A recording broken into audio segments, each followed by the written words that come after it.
Hey, what's going on, guys?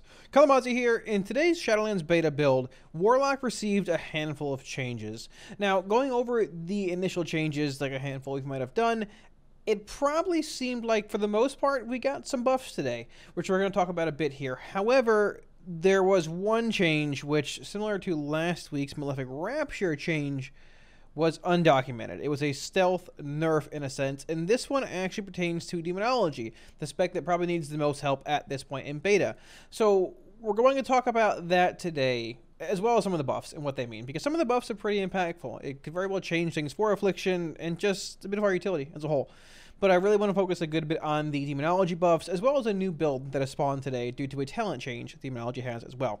Now, quick shameless plug here, any weak auras, profiles, add-ons you see here are available to you guys for free on my Twitch. If you want to swing by and grab them, feel free to drop a follow, hang out in chat, ask any questions you might have.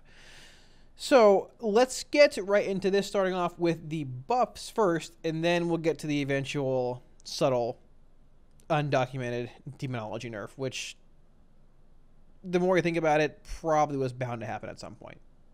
Okay, so as mentioned, there were a handful of changes today to Warlocks. However, there were a lot of tooltip updates today as well. As you can see, this is a tooltip update and a buff, but I wanted to go over everything here and just point out basically what each individual change means, and then talk about the more impactful ones. So, starting off with Affliction. Number 1, Seed of Corruption has been buffed by 10% spell power modifier wise. So essentially a 33% buff to Seed of Corruption. Now obviously this is Seed, not Sow the Seeds, which means that Sow the Seeds technically, theoretically, gains even more value here.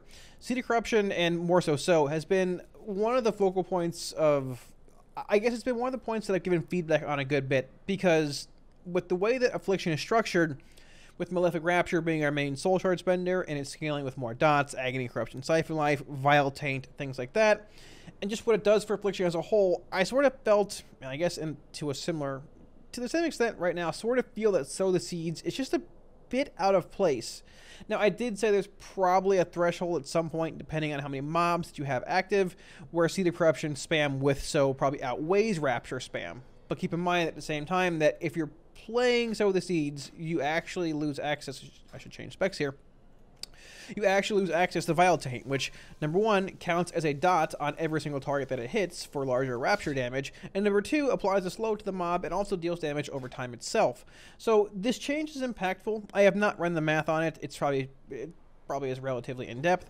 It very well could push Sow the Seeds to be a more impactful spell. It could be better than Rapture in certain scenarios, like 5-6 stacked AoE cleaves based spots in Mythic Plus and things like that. It's certainly worth keeping an eye on. Like I said, a 33% buff to its spell power modifier is definitely impactful. It's not the way I wanted it to go. I sort of felt, once again, that like if Seed of Corruption with Sow the Seeds applied Agony, that would give a lot more choice in Mythic Plus. You have Vile Taint for more damage with Rapture or Singularity to single target, or you have this spell similar to, what's the Shadow Priest ability? Misery, that applies both your dots at once, because one of AF's main issues in Mythic Plus is still its lack of, you have to get your dots rolling. It takes time to ramp up, get going. It's not anywhere near as bad as in BFA, because the Rapture playstyle is very different, but still, applying Agony to 4 or 5 mobs when other classes are just smashing buttons, it's a bit slower. I wish Seed of Corruption would have been changed to do that, but it is what it is. Moving on here, this is basically a tooltip change or correction here, fixing the last rank of the Cold Embrace Conduit, which increases Shadow's Embrace effectiveness at its max rank. No changes here, just basically the tooltip changes here, Gateway Master as well. Now, the next buff. So there's not technically a buff here per se, raw damage-wise. Implosion was buffed, I believe, from 24% spell power modifier to 26.4 months ago, I think in an earlier alpha build. They essentially removed the AoE cap because cap implies like it's sort of like I don't know what other abilities are capped right now, Demonic Strength, Fellstorm, whatever, meaning that it won't hit more than 5 targets, 6 targets. There was never a cap on Implosion. It's just sort of similar to, I believe, the current state of I-Beam, where it deals less damage to surrounding targets, secondary targets. That's gone now. So Implosion is essentially what it is on live in BFA right now, with a larger spell power modifier. Now, we had run a handful of keys on stream as Demonology. We're going to run some more tomorrow as well, getting a better feel for it in Mythic Plus.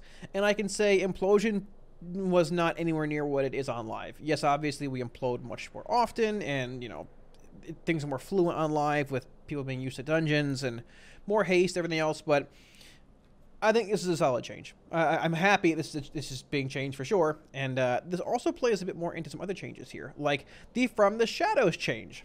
So the third change today, From the Shadows. So this is sort of like a tooltip change, but so basically From the Shadows says, casting called Dreadstalkers causes the target to take 20% additional Shadow Flame damage from you for the next 12 seconds. Shadow Flame damage, meaning Implosion, meaning Demon Bolt, meaning Hand of Gul'dan. Those are all Shadow Flame spells that you yourself cast, which are affected by From the Shadows. Well, I guess technically, you know, From the Shadows, the damage buff. Dreadbite, From the Shadows, however you want to word it.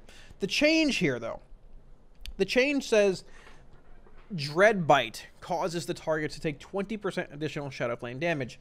Now, when your dogs jump into combat and attack a mob, they only cast Dreadbite one time, once per dog. So the second you cast them, when they leap at that target, they bite it with Dreadbite. They don't cast it ever again. So you have that 12% Shadow Flame damage amp for basically their entire lifespan, because they last 12 seconds, and you know, there's a full damage amp there, which increases once again Hand of Gul'dan damage, splash damage, Hand of Gul'dan splash damage, Shadow Bolt or Demon Bolt damage, and Implosion damage.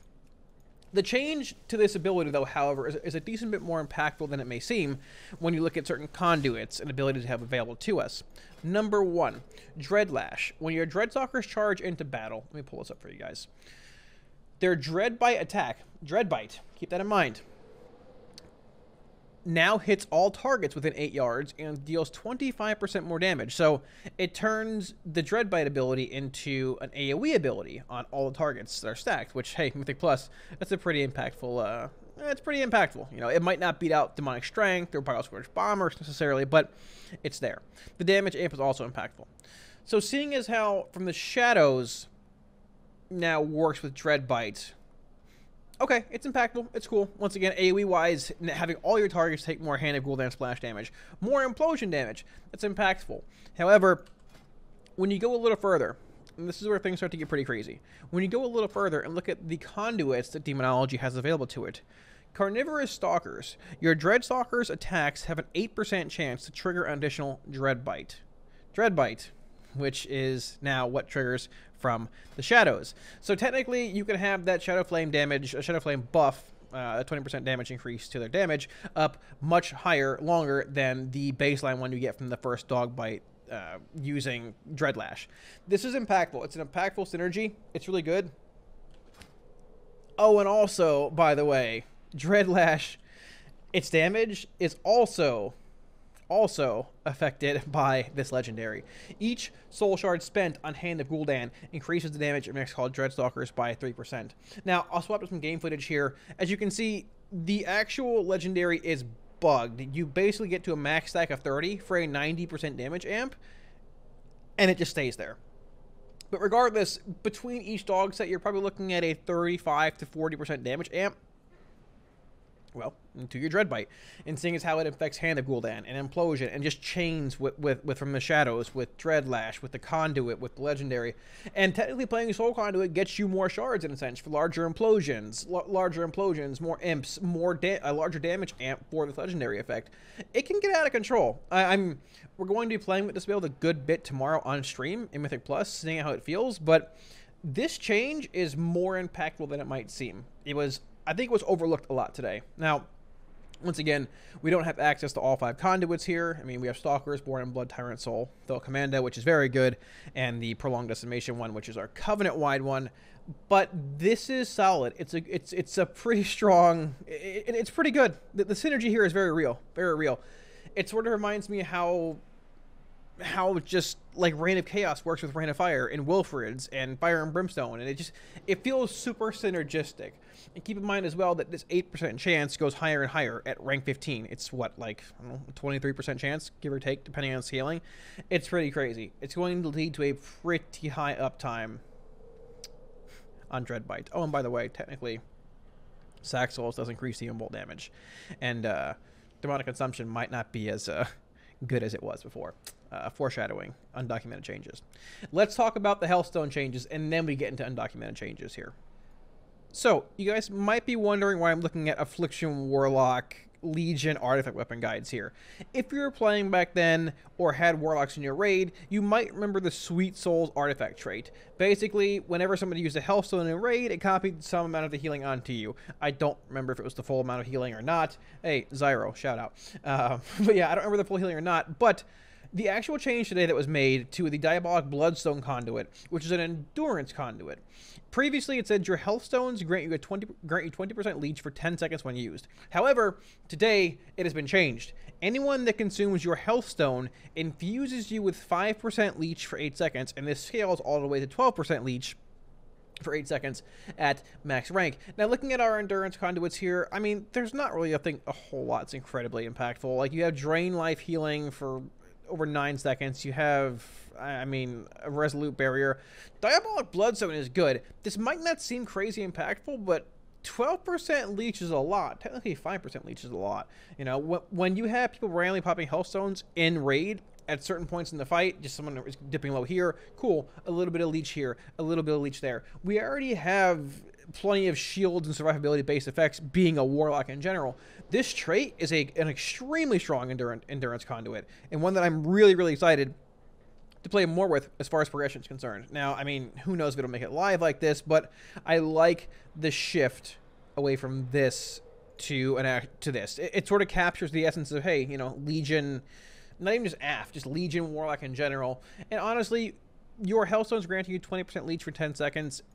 It was already good, but I can see a bit of a redundancy kind of pattern here, just looking at it from a development standpoint. Well, they're popping a Hellstone, and now they have 20% leech. The thing is, typically if you're low on health, you're probably not topping off with a Hellstone.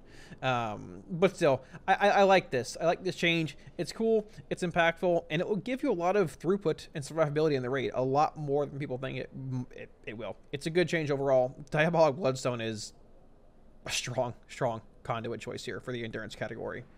Okay, so as far as the big undocumented change today goes, I swear this is not a clickbait title, there is a nerf to demonic consumption today, which has not been documented anywhere from what I or anybody else really has seen. So, demonic consumption still siphons the full 15% health from your pets whenever you cast your tyrant, and it still is affected by every kind of pet you have, your fellow guards, your vile fiend, your dogs, your imps. The thing is, I'm going to pull up some math here. So these numbers, the Felguard, Dreadstalker, Vile Fiend, Imp, Grimoire, plus 369 Tyrant damage, all this here.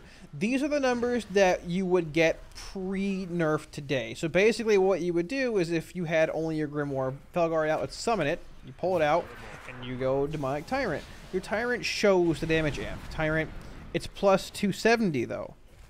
It's plus 270. Earlier today, there were reports of people saying my Tyrant's not hitting it anywhere near as hard as it was before. Well, now your Felguard gives you a 270 damage amp. Your Dreadstalkers give you 288 instead of 394. Vile Fiend 270, Grimoire Felguard 270, and each individual imp gives plus 54 Tyrant damage. So, now, if you add up basically all these pets here in, you know, a semi-normal Tyrant setup, you're going to have your main Felguard, your pet here. You're going to have 2 dogs, which 288 is 2 dogs, 144 per dog. Vile Fiend, 3 imps. I just did 3 here. We could do 5, but I just went with 3 for simplicity's sake, and your Grimoire Felguard. The new Tyrant damage amp you get from what it appears to be around 1,260 raw amp. The old amp was 1,720. So we're looking at roughly a 25-ish% nerf to the bonus damage that demonic consumption deals. Now your Tyrant's going to deal demon fire damage on its own, regardless whether you're playing decon or not. That's just how it functions. It comes out and casts demon fire. Demonic consumption built onto that, on top of that. And so the thing is, I hadn't really looked a whole lot at the raw damage demonic consumption was dealing comparatively on beta to how it is on live, but from what I read, talked to a handful of people, it was dealing damage equal to about a 600 to 700% Tyrant on live right now, which is pretty insane. That's what you get around LOSing imps and things to a certain extent on live. The thing with Demonology, and what I've said for a while on Alpha, is that I personally feel, through raid testing and everything else, looking at Affliction, looking at Demonology, and looking at Destro playing different legendary builds, all that, is that Demonology has, I guess, had the highest overall single target burst of any spec. If you had Lust and your Tyrant was out and you had Demonic Consumption, you would open up by, just let me get my pet out here. You would open up by just straight up, precasting your Demon Bolt. And, I mean, depending on sequencing and things, 5 shards, Felguard, Vile Fiend. You can Dogs, and for simplicity's sake, just build the 3 shards and go right into your Tyrant. With Lust and everything else, not many other classes could really catch you. Your damage was really good. You can see the damage amp here on my Tyrant as well. We're looking at 1,260. Hey! Guess what?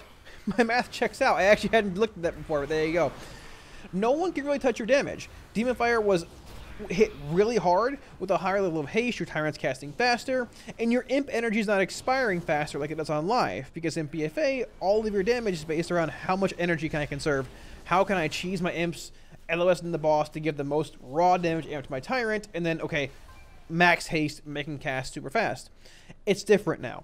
So the issue is, outside of your Tyrant, even before these nerfs, Demonology's damage is not good. It's not good. You're basically above the tanks and slightly above the really bad DPS, like Shaman were for a while. Now they're buffed. Our damage outside of our Tyrant was pitiful. It's not very good. Now, yes, the more we look at it, the more I've looked at it and things, the Demonic Consumption nerf probably, I don't want to say is needed, but I understand. My hopes here are that they actually nerf Demonic Consumption, but look to shift more damage to our pets, whether it be through, I don't know, like Fell Firebolt damage, you can buff Dreadstalkers, things like that, to give us more throughput, more raw damage throughput outside of our CDs. Demonology with a 1.5-minute cooldown on your Tyrant, which can be even shorter, depending on the Legendary that you're playing, is really good in a lot of scenarios. Mythic Plus, Rating, it brings a unique damage profile that not a whole lot of classes bring. But like I said, the issue is, Demonology's toolkit is inherently very limited compared to Affliction or Destruction. Destro is the king of 2-target cleave. Aff has a great amount of spread cleave, council cleave. Demonology doesn't really have that. We have this unique damage profile where we're really good at, well, it's built for single target, and then we have this stat cleave and Dreadlash and Demonic Strength and Bombers, but we don't have that reach like Aff does, like Destro does. So being in a spot where we're the worst single target spec right now, out of all 3 Warlock specs, and don't have anywhere near the reach that Aff and Destro does, it's a bit unfortunate. But like I said, my hopes are that they're trying to shift, I mean, it needed a nerf, but they're trying to shift some power away from Demonic Consumption in a sense, but also bring a lot more power to our throughput, our Wild Imp damage. They could buff that, they could buff Felguard damage, they could do a whole lot of things, but my concern is that Demonology, just with this nerf, is going to be even further behind than it is. So hopefully over the next few weeks we see some tuning, some buffs to Demo. So there you have it. Week 2 of Undocumented Changes, Warlock Edition. Now, I don't know why the changes weren't documented in the Wildhead data mining. Chances are they might have just missed it, or maybe they actually were undocumented. I know last week they ended up actually publishing the Malefic Rapture nerfs, so we'll see what happens tomorrow.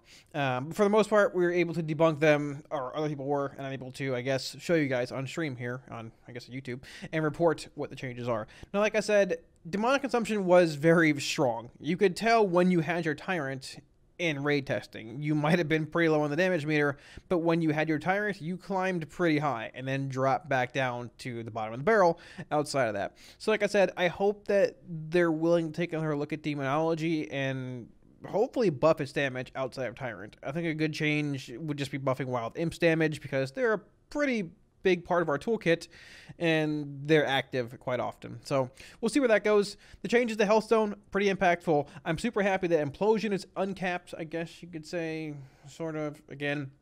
And as far as the Seed of Corruption changes go, I'm hopeful that in certain settings, Sow the Seeds is a choice, a good choice at this point, because there needs to be some kind of leeway. There needs to be a bit of a difference between that and Rapture, similar to how Haunt with its, with its damage amp and UAR. They separated those two. Now they need to find a way to differentiate between Malefic Rapture and Sow the Seeds. And with a 33% spell power buff, that very well could be, I guess, the solution that they were looking for. So we'll see. Once again, dudes, all my Weak Auras, profiles, add-ons, if you guys want them, are available to you guys for free on my Twitch if you want to swing by and grab them. Be sure to let me know what you guys think of the changes in the comment section below. I'm curious to see what you guys hear. Obviously, yeah, decon being nerfed sucks. I get it. I totally agree.